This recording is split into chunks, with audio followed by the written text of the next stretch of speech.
శ్రీమాత్రే నమః.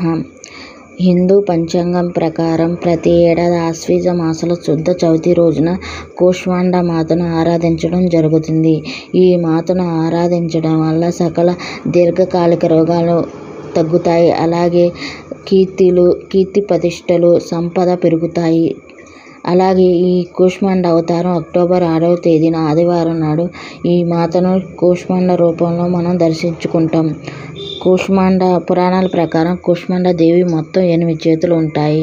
ఈ చేతిలో చక్రం, ఖడ్గం, గద, పాశకం, ధనుసు, బాణాలు, ఒక తేనె భాండం, రక్త భాండం ఉంటాయి. ఈ అమ్మవారు సింహ వాహనంపై భూమి మీదకు వస్తుంది. అమ్మవారు ఆకుపచ్చ చీర రంగులో మనకు దర్శనమిస్తుంది. ఆకుపచ్చ చీర అంటే అమ్మవారికి చాలా ప్రీతి. అమ్మవారికి నైవేద్యం కింద పెరుగన్నం సమర్పించాలి.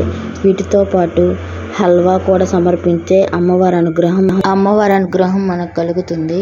వీడియో నచ్చితే ఒక లైక్ చేయండి. మరిన్ని వీడియోల కోసం నా ఛానల్ సబ్స్క్రైబ్ చేయండి, కామెంట్ చేయండి, షేర్ చేయండి. శ్రీమాత్రే నమః.